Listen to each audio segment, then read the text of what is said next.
저는 올해 70을 넘긴 평범한 할머니입니다. 아들 준수가 결혼한 지 이제 6년 정도 됐죠. 그동안 사돈 부부와는 결혼식 때 딱 한 번 만났고 그 이후로는 명절에 전화 인사 정도만 주고받는 사이였습니다. 솔직히 사돈 부부가 어떤 분들인지 잘 몰랐어요. 결혼식 날도 워낙 바빴고 인사만 간단히 나눴으니까요.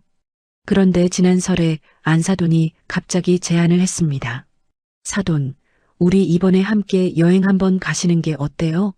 젊은 애들만 보내지 말고 우리도 추억 만들어요. 저는 처음에 조금 망설였습니다. 사실 여행 경비도 부담이었고 잘 모르는 사이에 길게 여행을 간다는 게 부담스러웠거든요.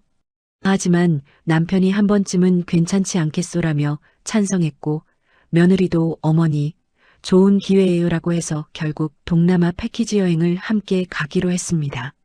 출발하기 며칠 전부터 안사돈한테서 연락이 자주 왔어요. 저희가 여행 경험 많으니까 다 맡기세요. 일정 짜는 거 제가 다 알아볼게요. 사실 패키지 여행이라 일정은 정해진 거였는데도 계속 그렇게 말하더라고요. 저는 그냥 친절하게 챙겨주시는 건가 보다 하고 넘어갔습니다. 그래요, 감사합니다 하고 대답했죠. 드디어 출발 당일이 됐습니다. 공항에서 만나기로 했는데 사돈 부부가 캐리어를 끌고 오는 모습이 보였어요. 안사돈이 화사한 옷을 입고 오셨더라고요. 사돈, 오셨어요? 오늘 날씨 좋네요. 인사를 나누고 체크인을 하러 갔습니다. 그런데 카운터 앞에서 일이 터졌어요. 안사돈이 갑자기 직원에게 말했습니다. 저희 좌석 업그레이드 가능한가요? 이코노미는 좀 좁아서요. 저는 깜짝 놀랐습니다. 패키지 여행이라 좌석이 다 정해진 건데 갑자기 업그레이드를 하겠다는 거예요.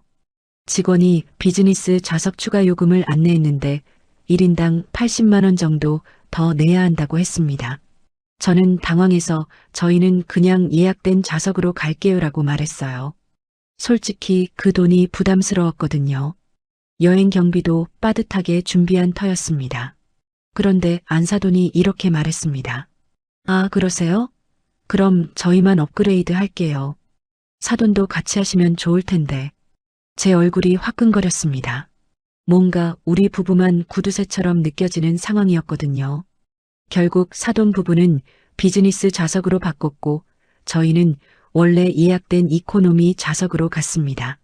비행기에 탑승하면서 복잡한 기분이 들었어요. 함께 여행 가는 건데 벌써 좌석부터 따로 앉게 됐네요. 남편도 표정이 좋지 않았습니다. 아니, 이건 좀 이상하지 않소? 남편이 작은 목소리로 말했어요. 저도 고개를 끄덕였습니다. 비행 시간은 약 5시간 정도였습니다. 좁은 좌석에서 불편하게 앉아 있으니 피곤했어요.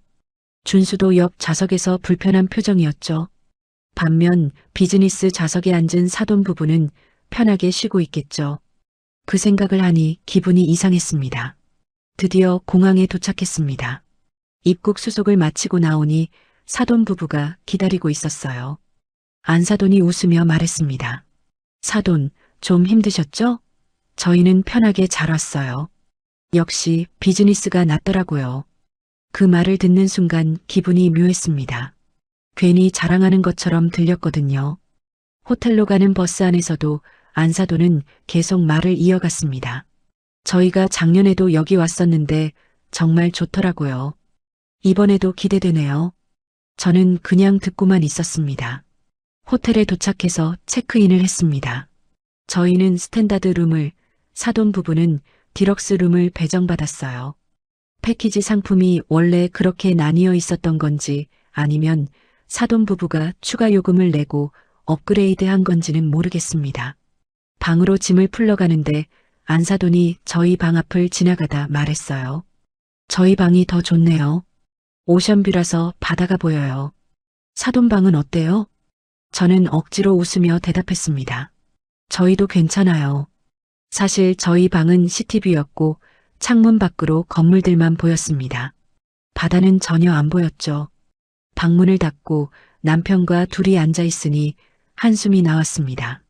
여행이 이렇게 피곤한 거였나? 남편이 중얼거렸어요. 저는 아직 첫날이니까 괜찮아질 거라고 생각했습니다. 사돈 부부도 처음이라 들떠서 그런 거겠죠. 곧 익숙해지면 편해질 거예요.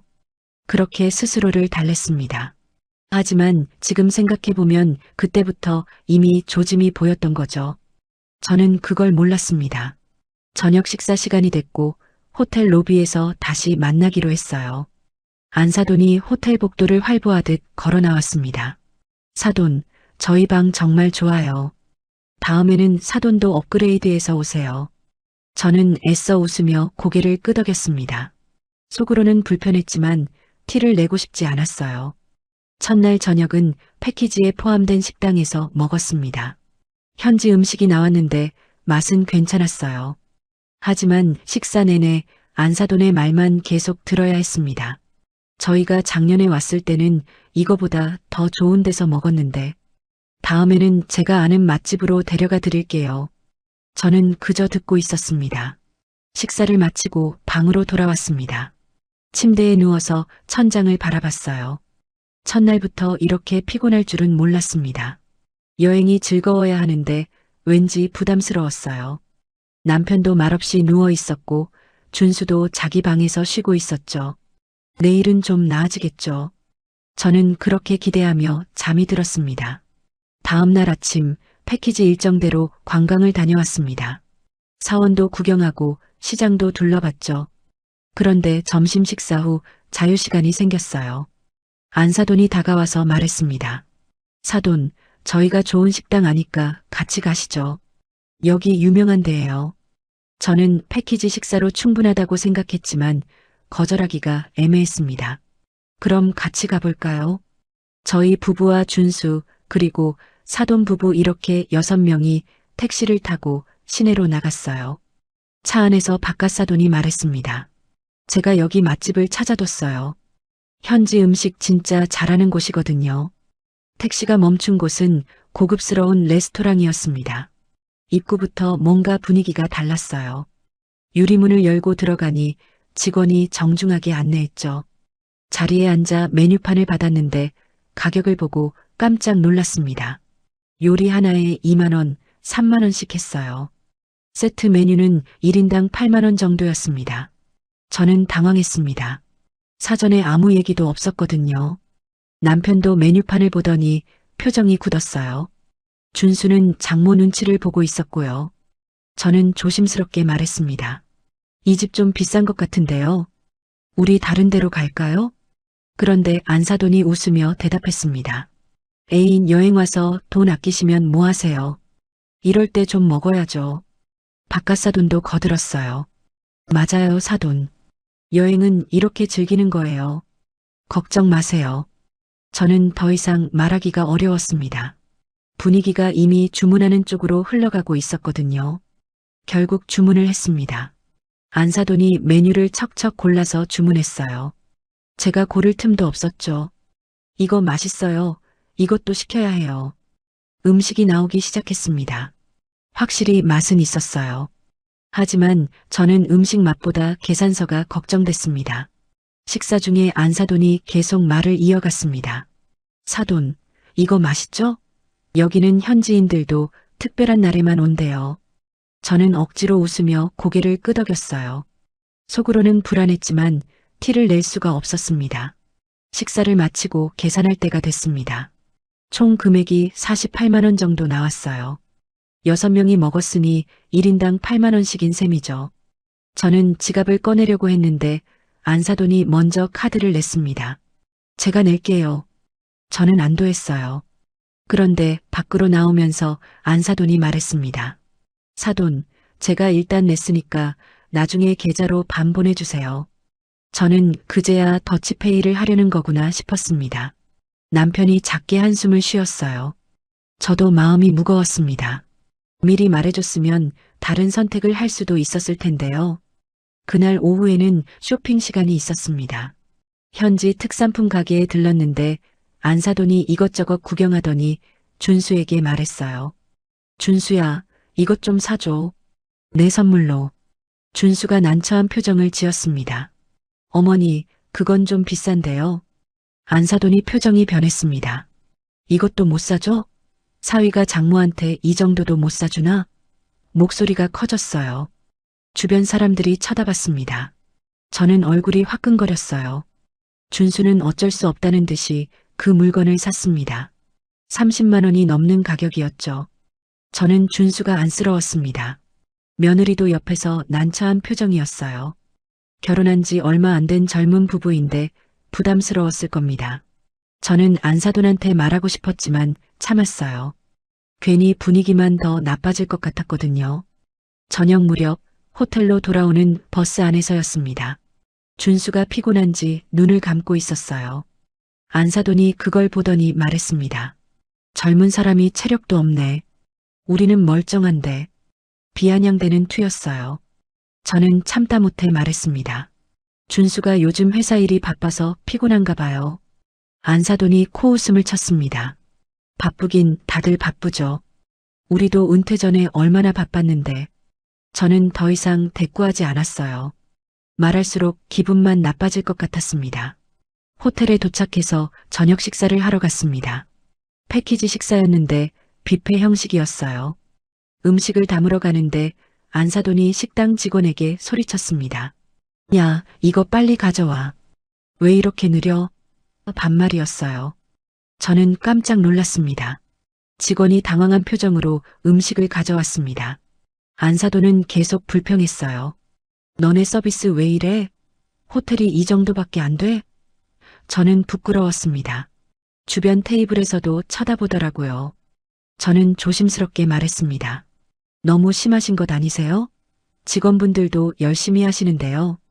그랬더니 안사돈이 저를 쳐다봤습니다. 사돈은 너무 눈치 보세요. 돈 내고 왔으면 제대로 된 서비스 받아야죠.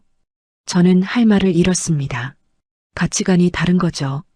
저는 직원들도 존중해야 한다고 생각하는데 안사돈은 달랐어요. 식사 내내 불편했습니다. 음식이 목으로 잘 넘어가지 않았어요.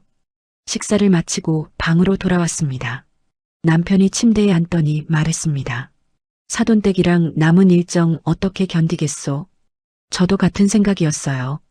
겨우 이틀째인데 벌써 지쳤습니다. 준수가 우리 방으로 왔습니다. 어머니, 아버지, 죄송해요. 제가 장모님한테 뭐라고 해야 할지 모르겠어요. 준수 표정이 안 좋았어요. 저는 준수 손을 잡았습니다. 괜찮아. 내 잘못이 아니야. 조금만 참자. 하지만 속으로는 불안했습니다. 앞으로 며칠을 더 함께 있어야 하는데 벌써 이 정도면 앞으로는 어떻게 될까요? 잠자리에 누웠지만 잠이 오지 않았습니다. 천장만 바라보며 시간을 보냈어요. 내일은 좀 나아질까요? 하지만 그건 헛된 기대였습니다. 사흘째 되는 날 저녁 패키지 일정을 모두 마치고 호텔로 돌아왔습니다. 저는 방에서 쉬고 싶었어요. 하루 종일 걸어다녀서 다리도 아프고 피곤했거든요. 남편도 일찍 씻고 쉬자고 했죠. 그런데 복도에서 소리가 들렸습니다. 처음에는 무슨 소리인가 싶었어요. 문을 열고 복도를 내다봤더니 바깥사돈이 복도 한가운데 서서 전화 통화를 하고 있었습니다. 목소리가 엄청 컸어요. 하하, 그래서 말이야. 내가 회사에서 그 프로젝트 따냈잖아. 술을 드신 것 같았습니다. 저는 문을 닫고 들어왔습니다. 하지만 목소리가 너무 커서 방 안에서도 다 들렸어요. 남편이 인상을 찌푸렸습니다. 아이고, 사람 한 번 참 시끄럽구만. 저도 불편했지만 어쩔 수 없었죠. 다른 사람 방에서 뭐라고 할 수도 없는 노릇이니까요. 1시간쯤 지났을까요? 여전히 복도에서 소리가 들렸습니다. 이번에는 바깥사돈과 안사돈 둘 다 복도에 나와 있는 것 같았어요. 저희 회사에서 제가 없으면 안 돌아가요. 진짜로. 바깥사돈 목소리였습니다. 자랑하는 투였죠. 저는 참다 못해 남편한테 말했습니다. 여보, 나가서 좀 조용히 해달라고 할까요? 남편이 고개를 저었어요. 괜히 나갔다가 기분 나빠하면 어쩌려고. 그냥 참읍시다. 저도 그게 맞는 것 같아서 참았습니다. 그런데 밤 10시가 넘어서도 소리가 계속됐어요. 저는 점점 짜증이 났습니다. 다른 투숙객들도 불편할 텐데요. 실제로 옆방에서 문을 열고 나오는 소리가 들렸어요. 누군가 항의하려는 것 같았습니다. 복도로 나가보니 외국인 투숙객이 바깥 사돈한테 말하고 있었어요. 시끄럽습니다. 조용히 해주세요. 영어로 말하더라고요. 그런데 바깥 사돈의 반응이 가관이었습니다. 돈 내고 왔는데 왜요? 여기 공공장소 아니에요? 외국인이 난처한 표정을 지었습니다. 다시 한번 조용히 해달라고 부탁했어요. 그런데 바깥 사돈이 대들었습니다. 시끄러우면 귀마개 하고 자세요. 우리가 뭘 잘못했다고? 저는 얼굴이 화끈거렸어요. 너무 창피했습니다. 안사돈도 옆에서 거들었습니다. 맞아요. 우리 잘못한 거 없어요. 여기서 얘기하는 게 뭐가 문제예요? 외국인은 더 이상 말하지 않고 방으로 들어가 버렸습니다. 아마 포기한 것 같았어요. 저는 복도에 서 있다가 바깥사돈과 눈이 마주쳤습니다. 바깥사돈이 말했어요. 사돈, 어쩌다 나오셨어요? 저희 목소리 시끄러웠나요? 저는 뭐라고 대답해야 할지 몰랐습니다. 아니에요. 그냥 좀 산책하려고요. 거짓말이었죠. 하지만 솔직하게 말했다가는 기분 나빠할 것 같았어요. 저는 얼른 방으로 돌아왔습니다. 남편한테 상황을 설명했더니 한숨만 쉬더라고요. 저 사람들 정말 이해가 안 되는구만. 다행히 그 후로는 조금 조용해졌습니다. 하지만 잠들기 직전까지도 웅성거리는 소리가 들렸어요. 저는 피곤했지만 쉽게 잠들 수가 없었습니다. 불편한 마음 때문이었죠. 다음 날 아침 조식을 먹으러 식당에 갔습니다. 사돈 부부가 먼저 와 있었어요.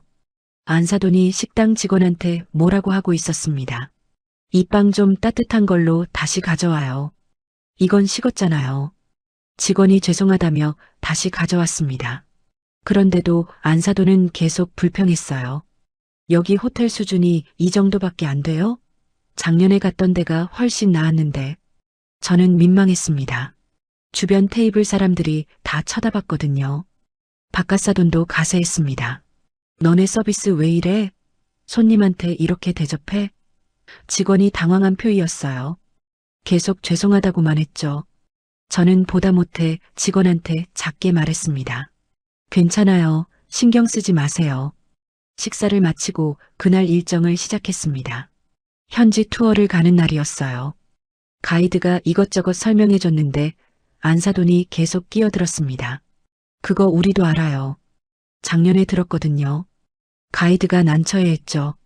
투어 중간에 화장실 휴게소에 들렀습니다. 안사돈이 화장실 관리 아주머니한테 반말로 말했어요. 야, 휴지 없어.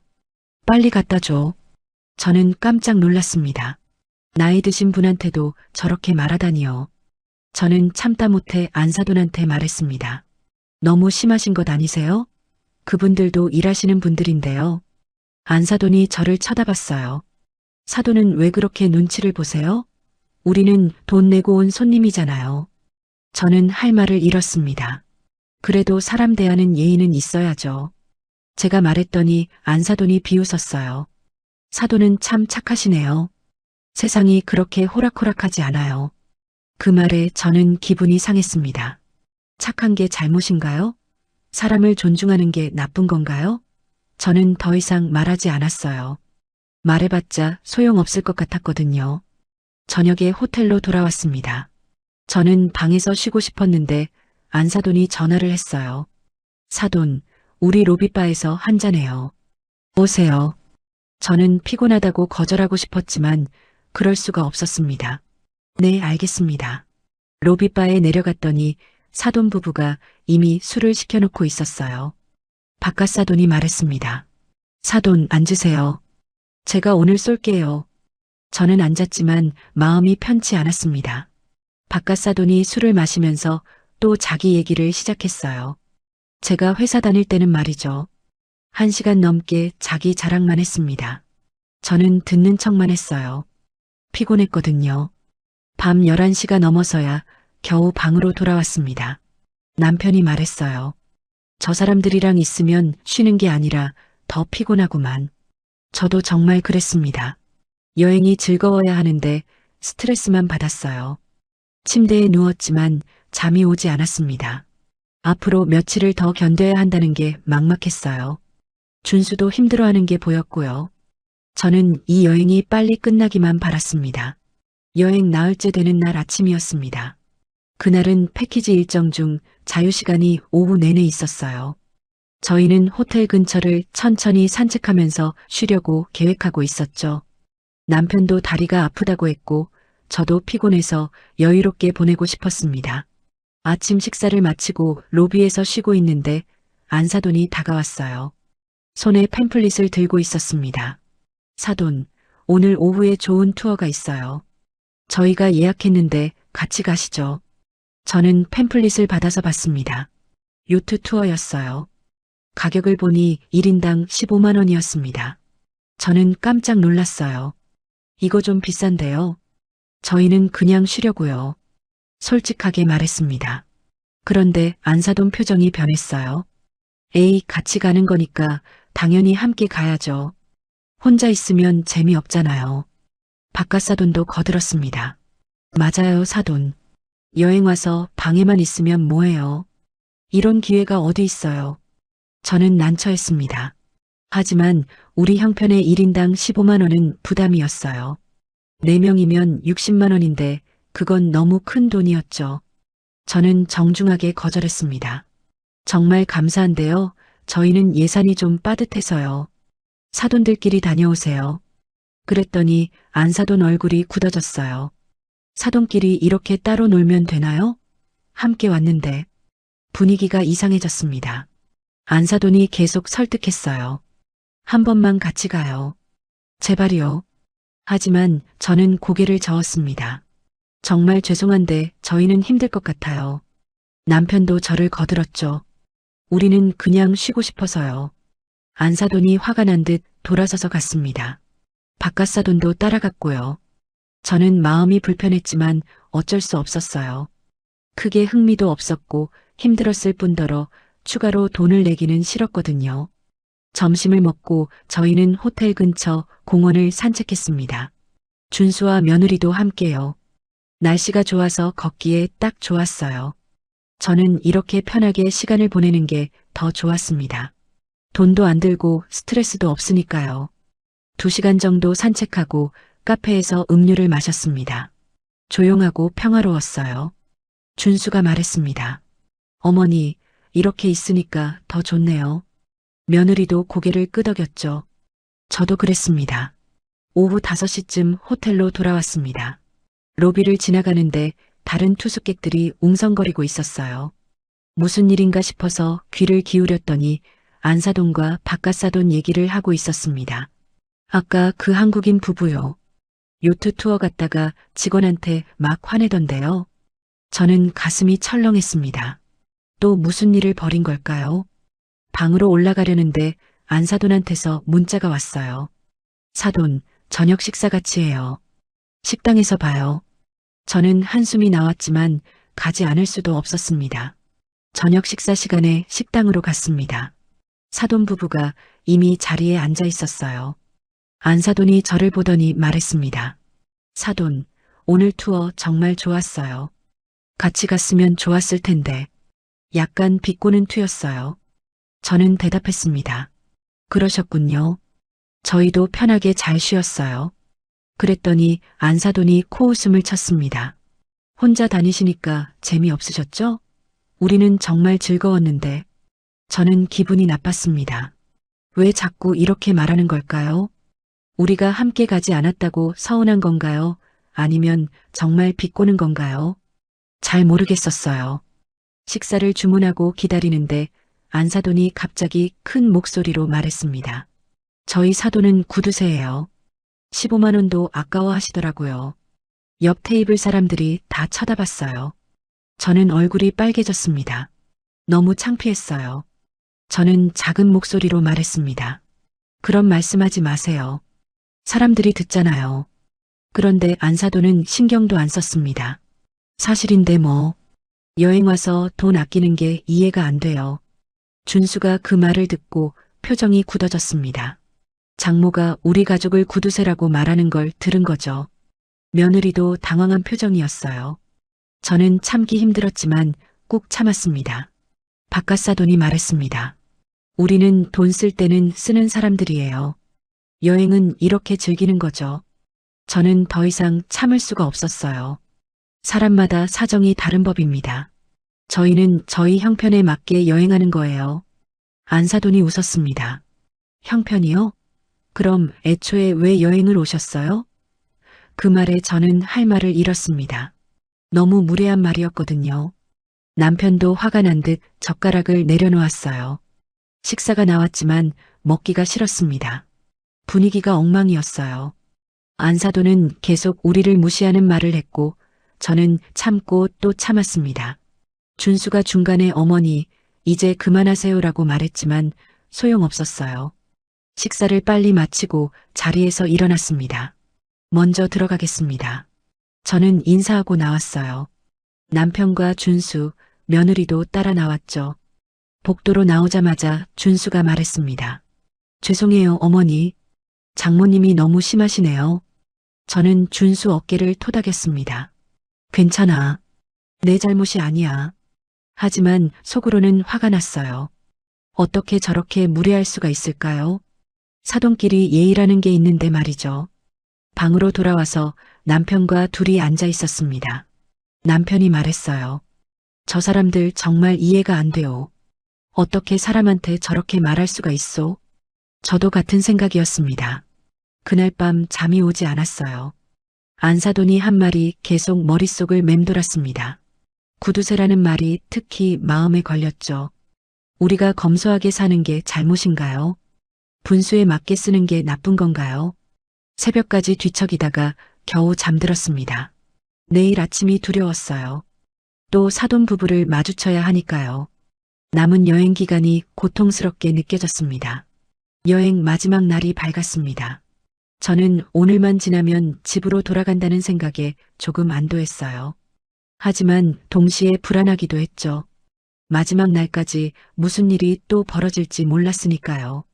아침 일정을 마치고 점심을 먹었습니다. 오후에는 자유시간이었고 저녁에 마지막 석식이 예정되어 있었어요. 저는 방에서 짐을 정리하면서 시간을 보냈습니다. 내일 아침 일찍 공항으로 가야 했거든요. 저녁 6시쯤 안사돈한테서 연락이 왔습니다. 사돈, 마지막 저녁이니까 호텔 근처 괜찮은 식당에서 먹어요. 제가 예약했어요. 저는 또 시작이구나 싶었어요. 분명 비싼 곳일 거예요. 하지만 마지막 날이니 그냥 따라가기로 했습니다. 네, 알겠습니다. 저는 남편한테 말했어요. 여보, 오늘만 참읍시다. 내일이면 끝이에요.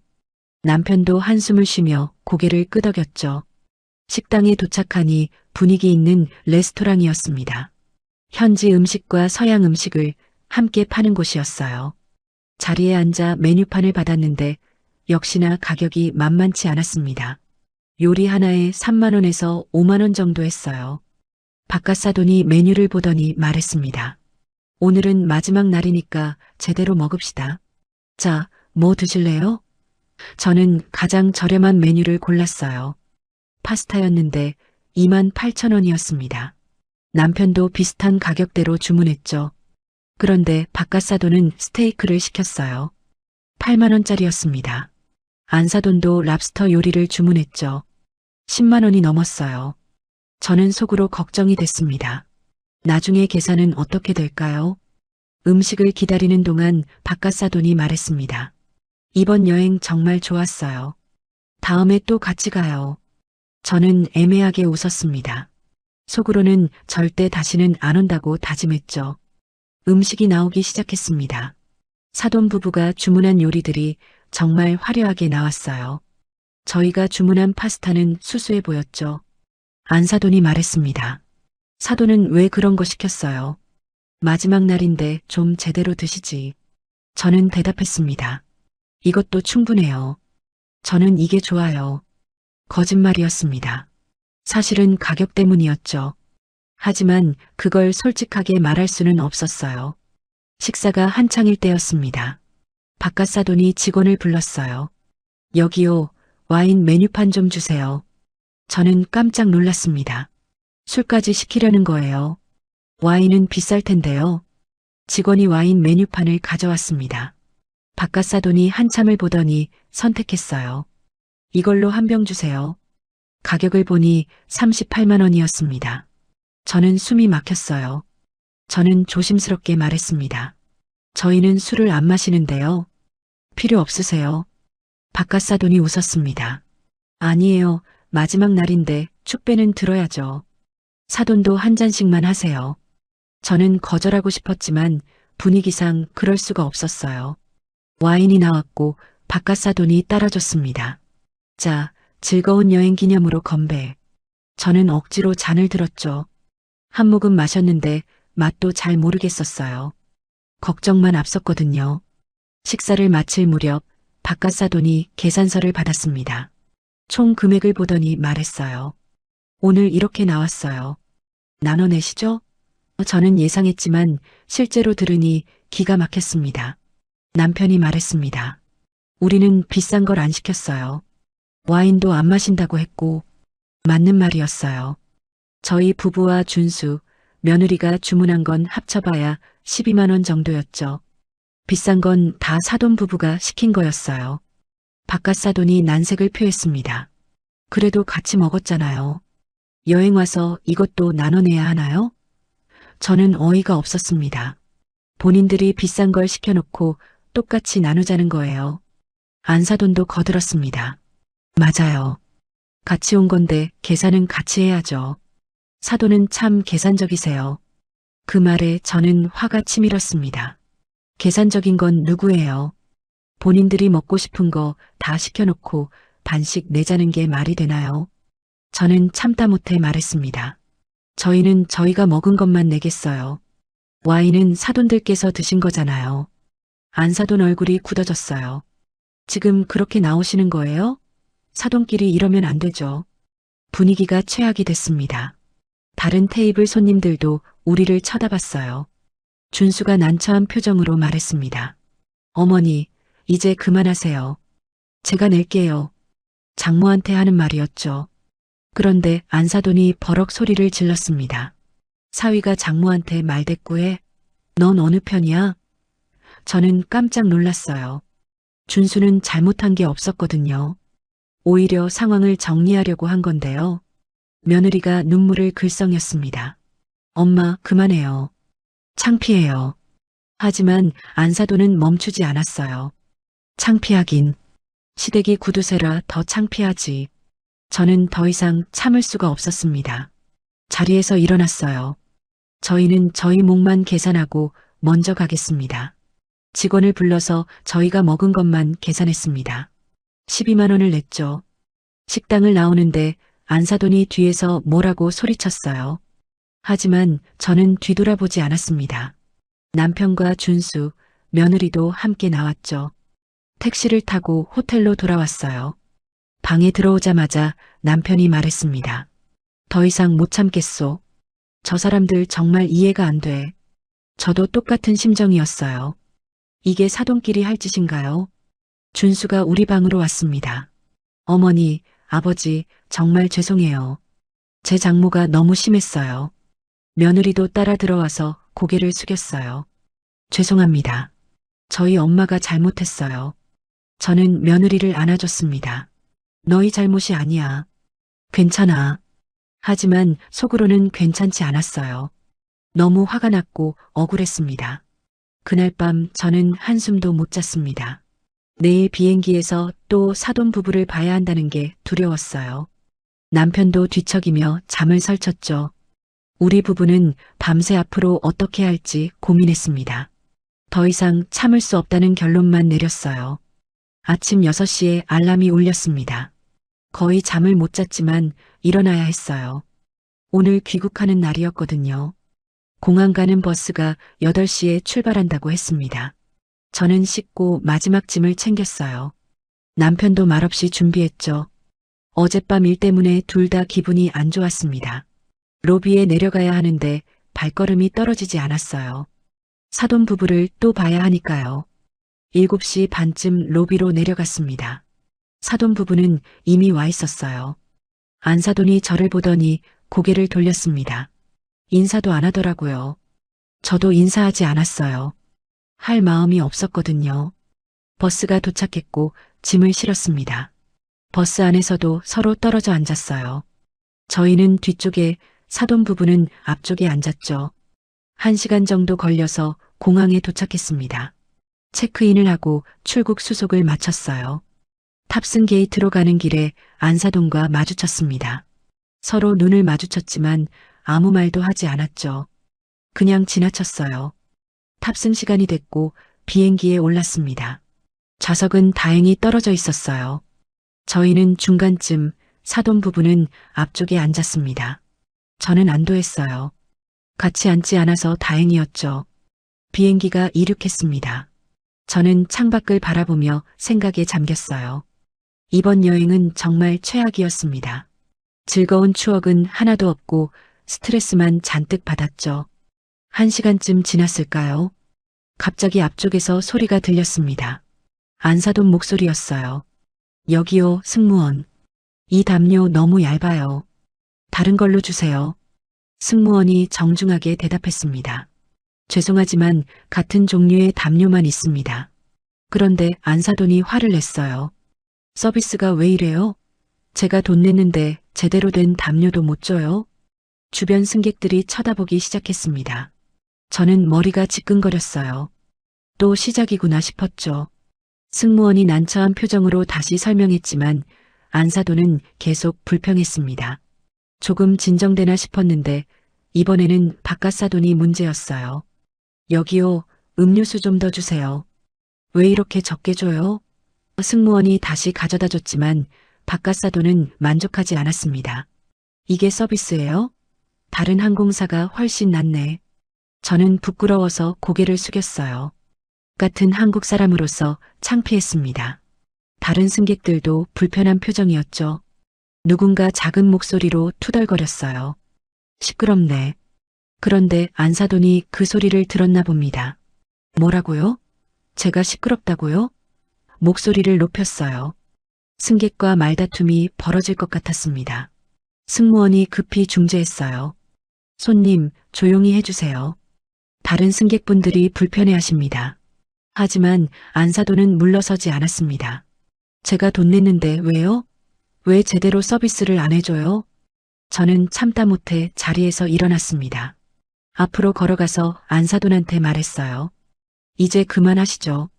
모두가 불편해하잖아요. 안사돈이 저를 쳐다봤습니다. 사돈은 왜 나서요? 상관없잖아요. 남편도 따라 나왔습니다. 제발 조용히 합시다.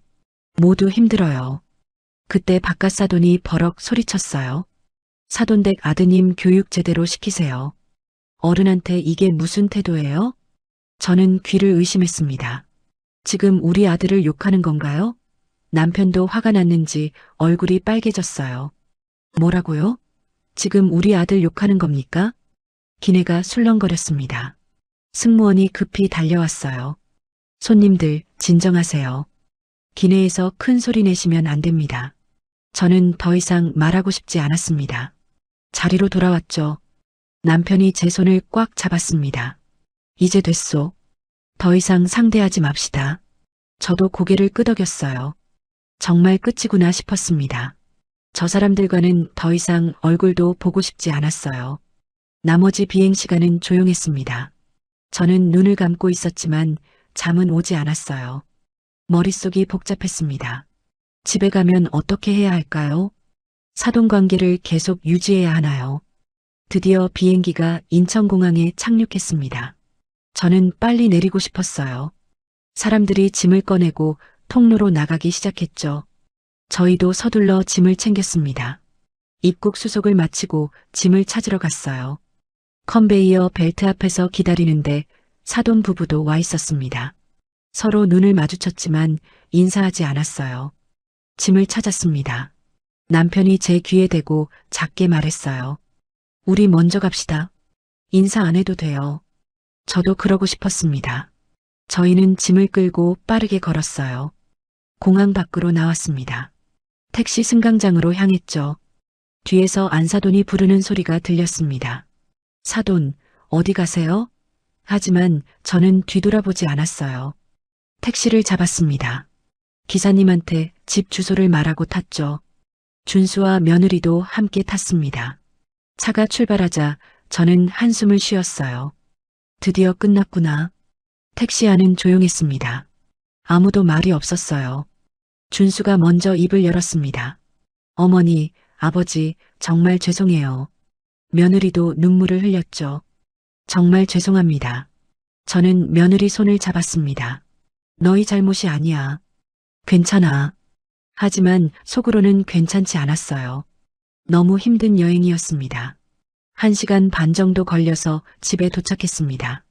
짐을 끌고 집에 들어가니 정말 안도됐어요. 우리 집이 이렇게 편할 줄 몰랐죠. 남편이 소파에 주저앉았습니다. 다시는 저 사람들이랑은 여행 안 가겠소. 저도 같은 생각이었습니다. 아니, 여행뿐만이 아니었어요. 가능하면 얼굴도 보고 싶지 않았습니다. 이번 여행으로 완전히 선이 그어진 거죠. 휴대폰을 확인했습니다.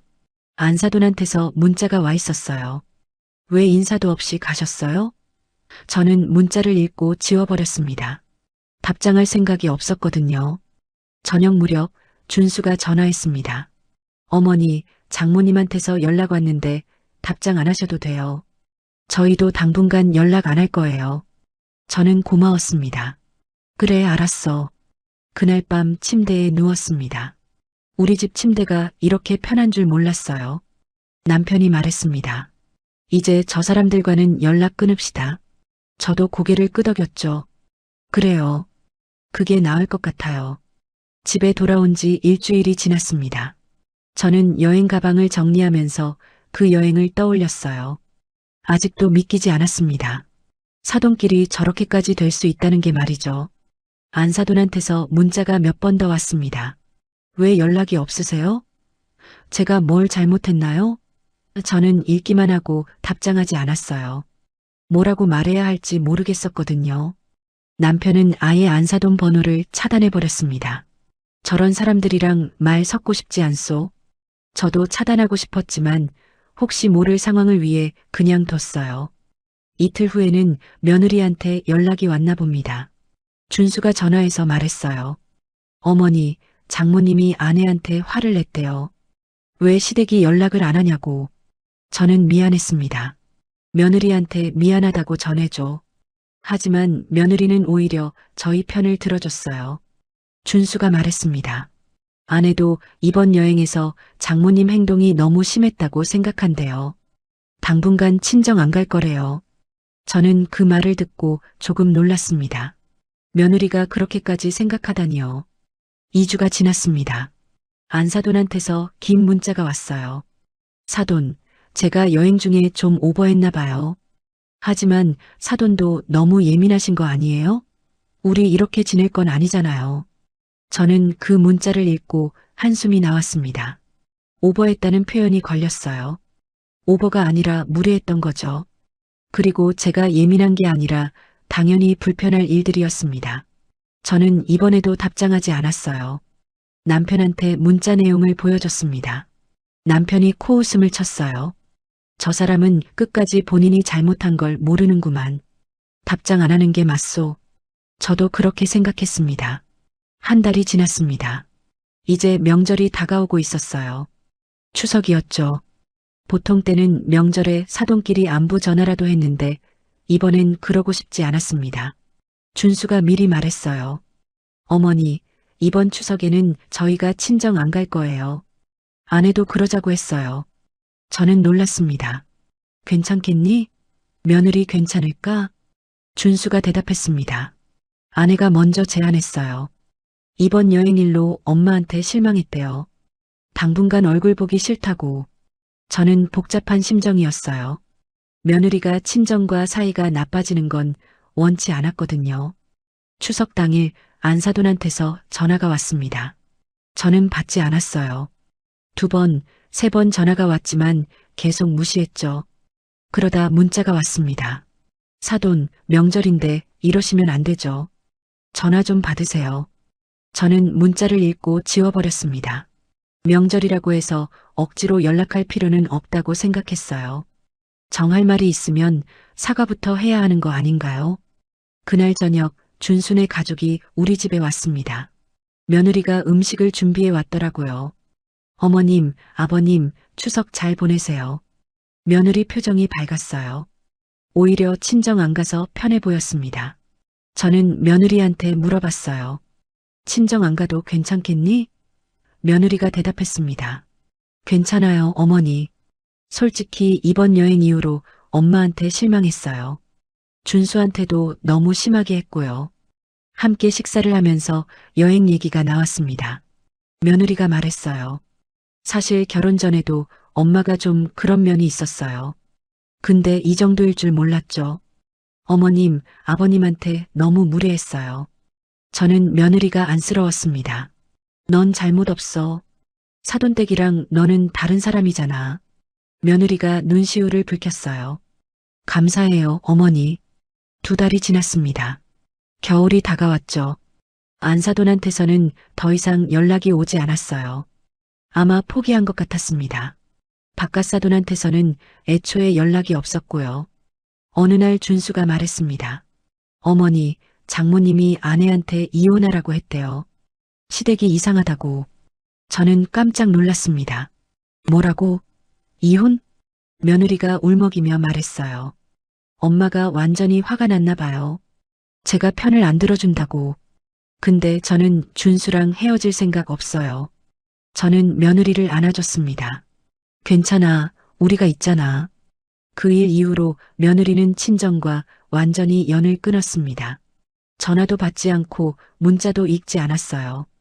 준수도 사돈 번호를 차단했죠. 석 달째 되던 어느 날 길에서 우연히 안사돈을 마주쳤습니다. 마트 앞이었어요. 안사돈도 저를 봤습니다. 서로 눈이 마주쳤죠. 안사돈이 먼저 고개를 돌렸습니다. 인사도 없이 그냥 지나갔어요. 저도 모른 척했습니다. 어색하고 불편했지만 어쩔 수 없었죠. 집에 돌아와서 남편한테 말했습니다. 오늘 안사돈 마주쳤어요. 남편이 물었어요. 뭐라고 하던가요? 저는 대답했습니다. 아무 말도 안 했어요. 그냥 지나갔어요. 남편이 한숨을 쉬었습니다. 그게 나았소. 이제 남남이니까. 맞는 말이었어요. 우리는 이제 완전히 남이 된 겁니다. 명절마다 사돈끼리 안부 전화하던 것도 끊어졌어요. 생일이나 기념일에도 연락하지 않았죠. 모든 소식은 준수와 며느리를 통해서만 전해졌습니다. 며느리가 가끔 말했어요. 엄마가 제 친구들한테 저희 시댁 욕했대요. 돈도 없으면서 여행 와서 폼 잡는다고. 저는 화가 났지만 참았습니다. 상대할 가치도 없다고 생각했거든요. 1년이 지났습니다. 이제는 사돈 부부 생각도 거의 안 나요. 가끔 그 여행을 떠올리면 한숨이 나오지만 빨리 잊으려고 노력했습니다. 준순의 가족은 오히려 저희와 더 가까워졌어요. 주말마다 우리 집에 오고 함께 식사도 자주 했죠. 며느리가 말했습니다. 친정보다 시댁이 더 편해요. 어느 날 남편이 말했습니다. 그 여행이 나쁜 것만은 아니었소. 덕분에 사돈들 본색을 알았잖소. 저도 고개를 끄덕였어요. 맞는 말이었습니다. 만약 그때 여행을 안 갔다면 계속 모르고 지냈을 거예요. 언젠가는 더 큰 문제가 생겼을 수도 있죠. 차라리 일찍 안 게 다행이었습니다. 지금은 명절에도 서로 연락하지 않습니다. 준수와 며느리가 중간에서 최소한의 소식만 전해주죠. 장모님이 건강하시대.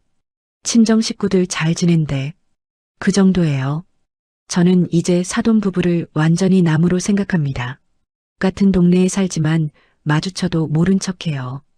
그게 서로에게 편한 거죠. 돌이켜보면 그 여행은 제 인생에서 최악의 여행이었습니다. 하지만 교훈도 얻었어요. 사람을 제대로 알려면 함께 여행을 가봐야 한다는 걸요. 결혼식 때 몇 시간 보는 것만으로는 사람을 알 수 없습니다. 일주일을 함께 보내니 본색이 다 드러났죠. 무례함, 자기중심적인 태도, 배려 없는 행동들이요. 지금 저는 평온합니다. 사돈과의 연을 끊었지만 후회하지 않아요. 오히려 속이 편해졌죠. 억지로 관계를 유지할 필요가 없으니까요. 준수와 며느리도 행복해 보입니다. 친정 눈치 안 보고 살 수 있으니까요. 며느리는 이제 저를 친어머니처럼 대해줘요. 저도 며느리가 진짜 딸 같습니다. 그 여행이 저희 가족에게 준 것이 있다면 이겁니다. 불필요한 관계를 정리하고 진짜 가족이 누구인지 알게 된 것. 그것만으로도 의미가 있었다고 생각합니다.